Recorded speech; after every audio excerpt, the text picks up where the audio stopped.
Hello friends, so today we talk about adaptive immunity. In this video, we will talk about adaptive immunity and active and passive immunity. इससे पहले previous video में मैंने आपको बताया था आखिर immunity क्या होती है। मैंने आपको बताया था टाइप्स ऑफ इम्यूनिटी के बारे में, जिसमें मैंने आपको बताया था there are 3 types of immunity. Natural immunity, जिसे हम इनेट इम्यूनिटी के नाम से भी जानते हैं। Next is adaptive immunity and active and passive immunity.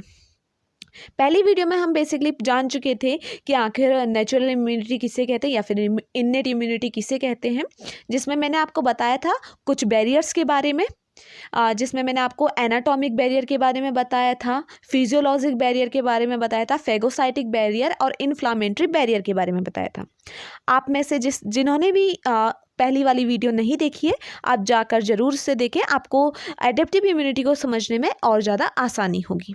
Now today's topic is adaptive immunity and active and passive immunity. So the question is, what is adaptive immunity? आखिर adaptive immunity होती क्या है?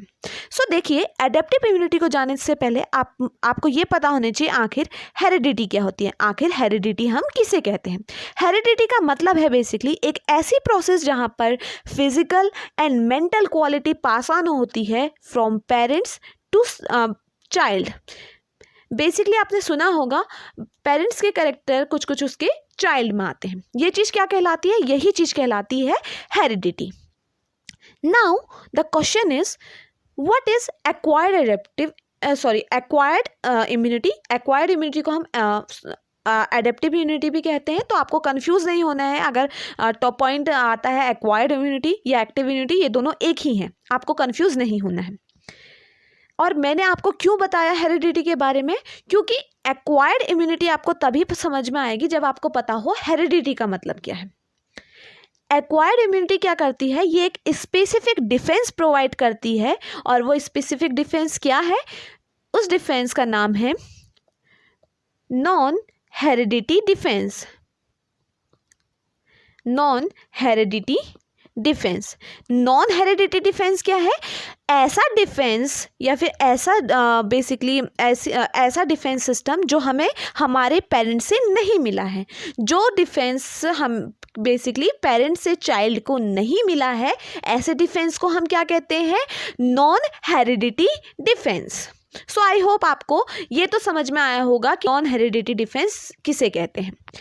अब क्वेश्चन आया कि हमें ये तो समझ में आ गया कि एडेप्टिव इम्यूनिटी को हम नॉन हेरिडिटी डिफेंस क्यों कहते हैं, लेकिन एक फंक्शन क्या है इसका? ये काम क्या करता है? बेसिकली इसका फंक्शन है प्रोटेक्शन का। प्रोटेक्शन कैसे करता है?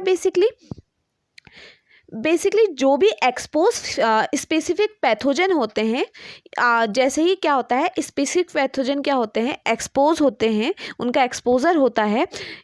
ये क्या करता है? हमारा एडेप्टिव इम्यूनिटी क्या करती है? बेसिकली ये काम करती है प्रोटेक्शन का। सो बेसिकली एडेप्टिव इम्यूनिटी का काम क्या है?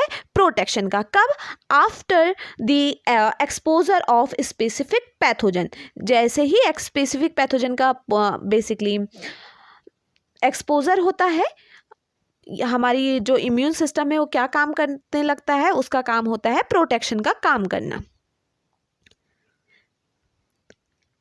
There are 2 types of adaptive immunity: naturally acquired adaptive immunity and artificial acquired adaptive immunity.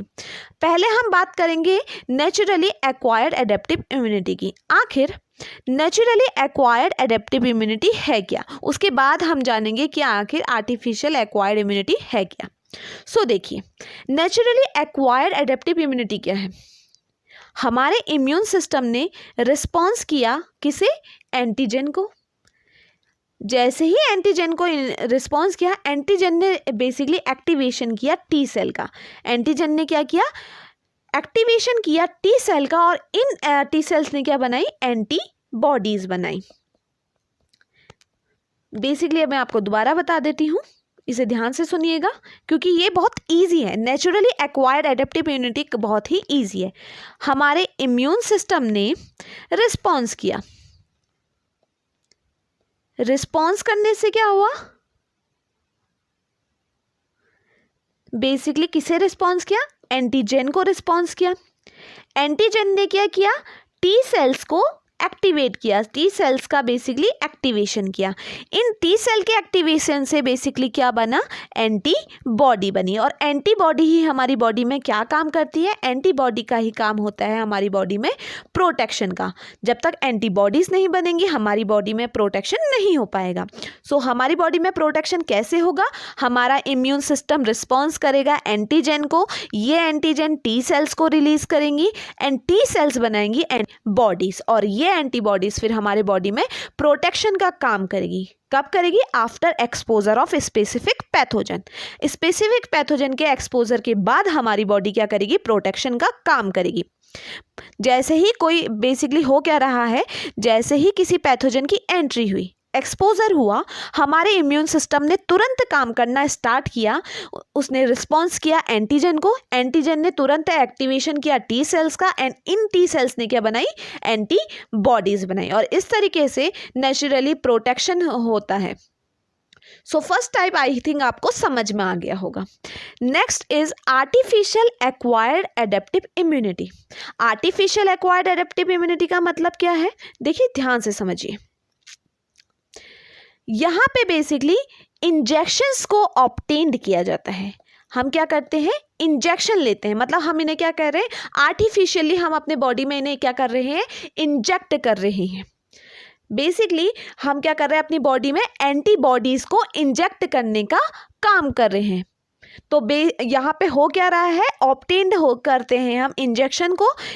Basically आपने सुना होगा नाम वैक्सीन, और वैक्सीन तो इस टाइम पे कोविड टाइम पे तो सबसे ज़्यादा ये नाम बहुत चला था। तो वैक्सीन से तो आप सभी जानते हैं कि आखिर वैक्सीन होती क्या है। तो ये वैक्सीन क्या है, ये वैक्सीन ही आर्टिफिशियल एक्वायर्ड एडेप्टिव इम्यूनिटी है।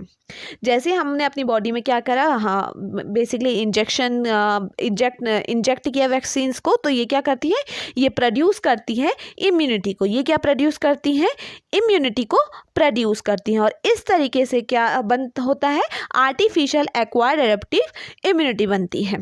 सो आई होप आपको ये भी समझ में आया होगा कि आखिर आर्टिफिशियल एक्वायर्ड एडेप्टिव इम्यूनिटी है क्या। नेचुरली में क्या है, हमारे इम्यून सिस्टम ने रिस्पॉन्स किया एंटीजन को, एंटीजन ने टी सेल्स को बेसिकली एक्टिवेट किया और उन टी सेल्स ने एंटीबॉडीज बनाई। लेकिन आर्टिफिशियल एक्वायर्ड के केस में ऐसा नहीं होता है।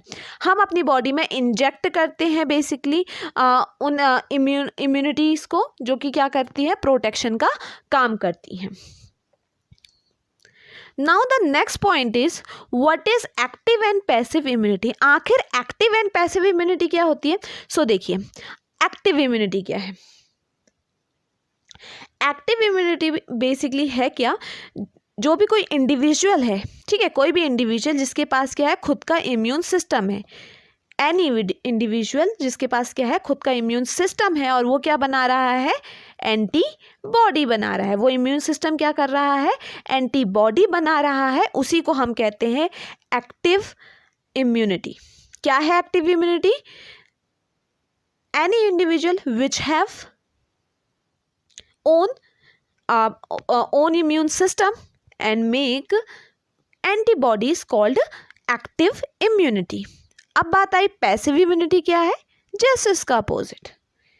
पैसिव इम्यूनिटी में क्या होगा, देखिए पैसिव इम्यूनिटी को हम रेडीमेड इम्यूनिटी के नाम से भी जानते हैं। ओके, पैसिव इम्यूनिटी को हम क्या कहते हैं, रेडीमेड इम्यूनिटी भी कहते हैं। क्यों, क्योंकि इनको क्या किया जाता है, बॉडी में इंट्रोड्यूस कराया जाता है, बॉडी में डाला जाता है। आपकी बॉडी खुद नहीं बना रही है हम आपकी बॉडी में ये खुद नहीं बना रहे हैं एंटीबॉडीज़, आपकी बॉडी में इन्हें इंट्रोड्यूस कराया जा रहा है, इसीलिए हम इसे क्या कहते हैं, रेडीमेड इम्यूनिटी के नाम से भी जानते हैं। ये जो पैसिव इम्यूनिटी होती है, ये दो टाइप की होती है। एंड क्या होती है ये, naturally acquired passive immunity and artificial acquired passive immunity। देखिए, नेचुरली एक्वायर्ड पैसिव इम्यूनिटी का मतलब क्या है, बेसिकली यहाँ पे क्या किया जाता है, नेचुरली में रिसीव करते हैं एंटीबॉडीज़ को, ठीक है, एंटीबॉडीज़ को यहाँ पे क्या किया जाता है, रिसीव किया जाता है। एंड आर्टिफिशियल में क्या होता है बेसिकली, यहाँ पे रिसीविंग इंजेक्शन दिए जाते हैं। जैसे कि अगर मैं बात करूँ नेचुरली की, तो नेचुरली में क्या होता है, रिसीव किया जाता है एंटीबॉडीज़ को प्लेजेंटा से, ठीक है। कहाँ, जैसे कि अब मैं आपको बता दूँ, एक टॉपिक है, एक पॉइंट कहूँ मैं, ऑस्टेरम, ये क्या है बेसिकली, ये एक फर्स्ट फ्लूइड है जो कि बॉडी में सिक्रीट होता है। क्या सिक्रीट होता है, सुनिए। मेमोरी ग्लैंड क्या करती है बेसिकली, जब एक चाइल्ड का बर्थ होता है, एक बच्चा जब पैदा होता है, उस टाइम पे सबसे पहले क्या होता है, ये सिक्रीट होता है। क्यों, बेसिकली जो बच्चा होता है, जो मिल्क फीड वो करता है, वो मिल्क में क्या प्रेजेंट होती है, एंटीबॉडीज़ प्रेजेंट होती है। और वो एंटीबॉडीज़ किसकी वजह से प्रेजेंट होती है, कोलेस्टेरम की वजह से।